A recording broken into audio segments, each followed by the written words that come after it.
तो चलिए कहानी शुरू करते हैं। अगर आप लोग चैनल पर नए हैं तो चैनल को सब्सक्राइब लाजमी करें। कहानी के शुरू में हम असली नाम की एक लड़की को देखते हैं जो अपने हस्बैंड मैक्स को लेने के लिए जा रही थी। एक्चुअल में इसका हस्बैंड आज 1 साल बाद जेल से छूटने वाला है। फिर हम मैक्स को देखते हैं जो जेल से बाहर निकलने के बाद काफी ज्यादा खुश दिखाई दे रहा था। जब एसली यहाँ पहुंचती तो वो उसकी कार में आकर के बैठ जाता है। रास्ते में मैक्स एसली से अपने बेटे के बारे में पूछने लगता है। तब एसली कहती है कि वो अपनी नानी के घर पर रह रहा है। फिर थोड़ा आगे आने के बाद में दोनों एक फ्यूल स्टेशन पर रुकते हैं जहाँ एशली गाड़ी में फ्यूल भरने लगती है और मैक्स पास के एक स्टोर में चला जाता है। तभी हम स्टोर में एक शरीफ को देखते हैं जिसके ओनर से एक मिसिंग आदमी के बारे में पूछ रहा था। तब वो शॉप ओनर बताता है कि शायद उसको बिगफुट ले गया होगा। अभी सुनकर के वो शरीफ बाहर आता है और मिसिंग आदमी का पोस्टर दीवार पर लगा देता है। फिर मैक्स भी स्टोर से जैसे सामान लेकर के बाहर आता है तभी वो कुछ गुंडों को देखता है जो एशली को बहुत ही गंदी नजरों से देख रहे थे। वो गुंडे जब मैक्स को देखते हैं तो उसका भी मजाक बनाने लगते हैं, लेकिन मैक्स यहाँ पर उनका कोई भी जवाब नहीं देता और चुपचाप एशली के साथ गाड़ी में बैठकर के यहाँ से चला जाता है। फिर रास्ते में ही मैक्स गाड़ी में नशा करना शुरू कर देता है। तभी एशली इस पर गुस्सा करते हुए कहती कि तुम अभी भी जेल से छूट कर के आए हो और तुमने फिर से नशा करना शुरू कर दिया। एक्चुअल में मैक्स नशा करने की वजह से ही जेल गया था। अब इसी बात को लेकर के इन दोनों के बीच में काफी ज्यादा बहस हो जाती है। इसी बहस के चलते एशली का ध्यान भटक जाता है और वो अचानक एक बूढ़े को टक्कर मार करके उड़ा देती है। फिर ये दोनों गाड़ी से नीचे उतरते हैं, उस बूढ़े आदमी को देखने के लिए जाते हैं। ये बूढ़ा आदमी खून से लथपथ जमीन पर पड़ा हुआ था और उसकी दोनों टांगे भी टूट चुकी थी। उस बूढ़े की हालत को देख करके ये दोनों भी काफी ज्यादा कंफ्यूज हो जाते हैं और सोचने लगते हैं कि इसकी ऐसी हालत हमारी गाड़ी से तो नहीं हो सकती है। जरूर इस बूढ़े आदमी को पहले किसी ने बड़ी बेरहमी से मारा है। और फिर थोड़ी देर बाद वो बूढ़ा आदमी अपना यहीं पर दम तोड़ देता है। ये देखकर कैसी अपनी गाड़ी से फोन लाती है और पुलिस को फोन करने लगती है, लेकिन मैक्स इसे ऐसा करने से मना कर देता है और कहता है कि मैं अभी अभी तो जेल से आया हूँ और तुम मुझे वापस अपने मायके पहुंचाना चाहती हो। लेकिन एशली उसकी बात नहीं सुनती है और पुलिस को फोन करके उस आदमी के बारे में और यहाँ की लोकेशन बता देती है। तभी अचानक ही मैक्स को जंगल में कोई चीज दिखाई देती है। अब वो कुछ समझ पाता है इससे पहले एक पत्थर आकर के उसके सर पर लग जाता है जिससे वो जमीन पर गिरता है और लुढ़कता हुआ पानी में जाकर के गिर जाता है। ये देख कर के एशली अपने हस्बैंड को बचाने के लिए पानी में कूद जाती है, लेकिन तभी अचानक ही पानी की लहरें काफी ज्यादा तेज हो जाती हैं और ये दोनों काफी तेज स्पीड में पानी में बहने लगते हैं। फिर थोड़ी देर बाद जब पानी की लहरें धीरे हो जाती हैं तभी ये दोनों नदी से बाहर निकल कर के किनारे पर आ जाते हैं। वही दूसरी ओर हम एक क्रीचर को देखते हैं जो उनकी गाड़ी को धक्का देकर के खाई में धकेल रहा था। गाड़ी को खाई में गिराने के बाद उस मरे हुए आदमी को उठाता है और अपने साथ ले जाता है। और इसी क्रीचर ने मैक्स को पत्थर मारा था और जिस शॉप ओनर ने उस शरीफ को बिगफुट के बारे में बताया था और वो बिगफुट यही था। यहाँ के लोग उस बिगफुट को उमा नाम से जानते थे। उधर एशली और मैक्स वहीं पर टेंट लगा करके आग जलाते हैं और अपने कपड़े उतार करके सुखा देते हैं। इसके बाद ये दोनों एक दूसरे से चिपक करके बैठ जाते हैं क्योंकि इन दोनों को ठंड बहुत ही ज्यादा लग रही थी। वह दूसरी ओर हम शरीफ को देखते हैं जिसे एक औरत मिलती है। एक्चुअल में ये औरत उसी मिसिंग आदमी की वाइफ थी जिसे ये शरीफ ढूंढ रहा था। अब ये औरत शरीफ से अपने हस्बैंड के बारे में पूछने लगती है। तब शरीफ कहता है कि तुम बिल्कुल भी चिंता मत करो, वो जल्दी मिल जाएगा। इसके बाद ये पुलिस स्टेशन जाकर के एक आदमी से पूछता है कि दोस्त तू एक बात बता, क्या तू बिगफुट की कहानी पर यकीन करता है? तब वो आदमी कहता है कि मैं ऐसे बनावटी कहानियों पर बिल्कुल भी यकीन नहीं करता हूँ। तभी यहाँ पर एक लेडी पुलिस ऑफिसर आकर के उस शरीफ से कहती है कि मेरे पास अभी एक लड़की का कॉल आया था, उसकी गाड़ी का एक्सीडेंट हो गया और उसने मुझे लोकेशन भी भेजी है। इतना सुनते ही वो शरीफ तुरंत ही उस लोकेशन पर पहुंच जाता है, लेकिन यहाँ पर इसे ना ही तो कोई गाड़ी नजर आती है और ना ही यहाँ पर किसी की लाश पड़ी हुई थी। तभी इसकी नजर खाई की तरफ जाती है जहाँ पर इसे वो गाड़ी नजर आ जाती है। तभी वो फोन करके अपनी टीम को बुलाता है ताकि गाड़ी को खाई से बाहर निकाला जा सके। तभी ओमा यानी बिगफुट को देखते हैं जो जंगल में इसके ऊपर नजर रख रहा था। फिर उस शरीफ की टीम आती है और उस गाड़ी को खाई से बाहर निकाल देती है। इस गाड़ी में शरीफ को मैक्स और एशली की फोटो मिलती है जिससे वो समझ आता है कि वो गाड़ी इन्हीं लोगों की है। उधर जंगल में एशली को नींद में सोते हुए एक सपना दिखाई देता है जिसमें वो उसी बूढ़े आदमी को देखती है जिसका इनकी गाड़ी से एक्सीडेंट हुआ था। वो उस बूढ़े आदमी को अपने पास आता हुआ देखती है तभी अचानक इसकी आंख खुल जाती है और ये देखती कि अब सुबह हो चुकी थी। तभी यहाँ पर मैक्स आता है और एशली से कहता है कि रात में जो हमने अपने कपड़े सुखाए थे वो तो अब यहाँ से गायब हो चुके हैं। फिर ये एशली से अपनी टी शर्ट देते हुए कहता है कि तुम इसे पहन लो। तभी एशली उस टी शर्ट को पहन लेती है और ये दोनों यहाँ से आगे बढ़ने लगते हैं। तभी इन लोगों को एहसास होने लगता है कि कोई इनका पीछा कर रहा है। एक्चुअल में वो ओमा था जो इनका पीछा कर रहा था और उसके पास में एक पावर थी जिस वजह से वो झाड़ियों में किसी को भी नजर नहीं आता है। अभी दोनों धीरे धीरे यहाँ से आगे बढ़ ही रहे थे कि तभी इनको गोली चलने की आवाज सुनाई देती है। जब ये दोनों छुप के सामने की तरफ देखते हैं तो इन्हें वही गुंडे दिखाई देते हैं जो फ्यूल स्टेशन पर एस्ली को छेड़ रहे थे।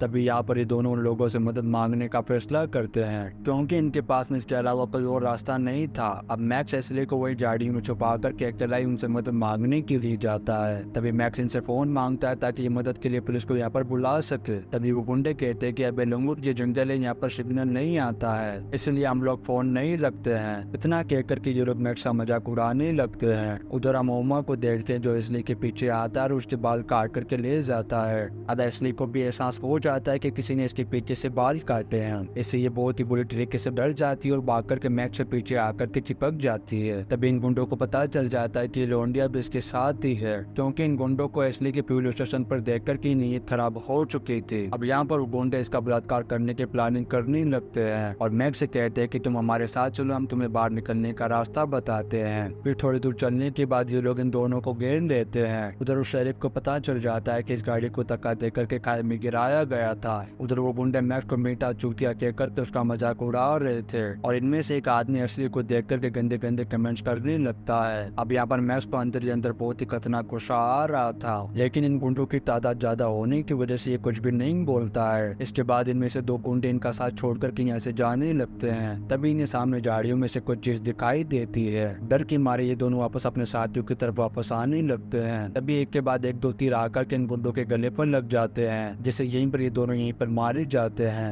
एक्चुअल में ये तीर ओमा ने जानबूझकर इनके गले पर मारा था ताकि इनकी आवाज ना निकल सके। फिर हम इनके एक और साथी को देखते हैं जो इनको ढूंढने के लिए आगे बढ़ रहा था। तभी इसे भी कुछ अजीब सी आवाज सुनाई देती है। तभी ये भी डर के मारे भागता है और एक पत्थर से जाकर के टकरा जाता है। जैसे ये नीचे गिरता है तब इसके सामने ओमा आ जाता है और एक कुल्हाड़ी से हमला करके उसको भी यहीं पर जान से मार देता है। वहीं दूसरी ओर वो गुंडे एस्ली और मैक्स को काफी ज्यादा परेशान कर रहे थे। तभी एक तीर आता है और एक गुंडे को लग जाता है। तभी इनमें से एक आदमी बिगफुट को देख लेता है। तभी ये सब लोग उसके ऊपर अंधाधुंध तरीके से गोलियां चलाना शुरू कर देते हैं। इसी बीच एक गोली जाकर के इन गुंडे के साथी को लग जाती है। मैक्स को भी गोली लग चुकी थी और वो जख्मी होकर के नीचे बेहोश होकर के गिर गया था। तभी हम ओमा को देखते हैं जो गोली चला रहे गुंडे को बड़ी चालाकी से मार करके जान से खत्म कर देता है। इसके बाद वो एस्ली को मारने के लिए आगे बढ़ रहा था। तब एस्ली भाग करके एक जगह पर जाकर के छुप जाती है और वहीं पर एक गुंडा पहले से ही छुपा हुआ था। तभी पीछे से ओमा आकर के उस गुंडे की गंजी खोपड़ी को पकड़ लेता है और उसे बहुत ही बुरी तरीके से कुचल करके जान से खत्म कर देता है। तभी यहाँ पर एस्ली मौका देख कर भागने की कोशिश करती है, लेकिन ओमा आकर के उसे पकड़ लेता है। फिर वो एस्ली को उठा करके उस जगह पर ले जाता है जहाँ पर इसने काफी सारे लोगों को मार करके रखा था।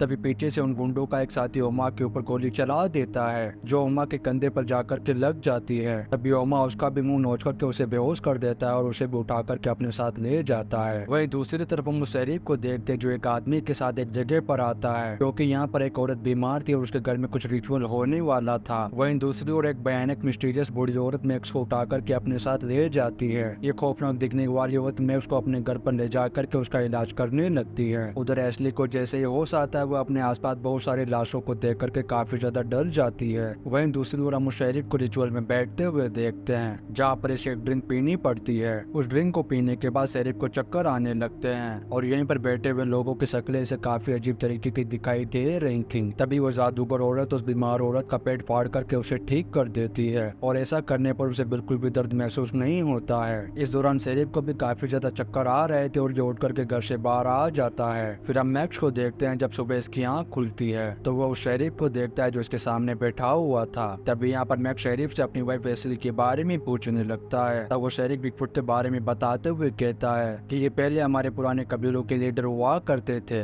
लेकिन उनके मरने के बाद उनकी आत्मा बिगफुट का रूप लेकर के हमारे पीछे पड़ी हुई है। फिर ये शरीफ मैक्स को बताता है कि तुम्हारी वाइफ को बिगफुट उठा करके ले गया है। इसके बाद ये दोनों मिलकर के बिगफुट को जान से खत्म करने का फैसला कर लेते हैं और अपनी बॉडी पर कुछ ऐसी चीज लगा लेते हैं जिससे बिगफुट को इनकी स्मेल के बारे में पता ना चल सके। अब जब ये दोनों जंग पर जाने लगते हैं तभी पीछे से वो मिस्टीरियस औरत ढोल बजा करके इनका हौसला बढ़ाने लगती है। एक्चुअल में ये मिस्टीरियस औरत भी यही चाहती थी कि बिगफुट मारा जाए, लेकिन इसकी आवाज बिगफुट के कानों तक पहुंच जाती है। इससे उसे पता चल जाता है कि कोई उसे जान से खत्म करने के लिए आ रहा है। अब बिगफुट उनको मारने के लिए जब अपने गुफा से बाहर निकलता है तभी एस्ली मौका देख करके अपने हाथों पर बंधी हुई जंजीर को पत्थर से तोड़ करके अपने आप को आजाद कर लेती है। तभी ये यहाँ पर पड़ी हुई गन को उठा लेती है और बिगफुट को मारने से लिए गुफा से बाहर निकल जाती है। उधर मैक्स और शेरिफ दोनों अलग अलग हो चुके थे। तभी बिगफुट गन की स्मेल को सूंघ करके शेरिफ के पीछे आ जाता है। शेरिफ जैसे ही पीछे मुड़ करके बिगफुट को देखता है तो वो उसके ऊपर गोली चला देता है, लेकिन फिर भी बिगफुट शेरिफ को यहीं पर जान से खत्म कर देता है। मैक्स जब उस शेरिफ की चीखने की आवाज सुनता है तो भाग करके उसके पास जाने लगता है, लेकिन इससे पहले बिगफुट यहाँ से जा चुका था। तभी मैक्स की नजर अपनी वाइफ एशली पर पड़ती है, जिसे देख करके ये काफी ज्यादा खुश हो जाता है और उसे गले लगा लेता है। तभी अचानक ही बिगफुट मैक्स से सामने आ जाता है। यहाँ पर मैक्स पीछे हटते हुए उसके ऊपर अंधाधुंध तरीके से गोलियां चला रहा था।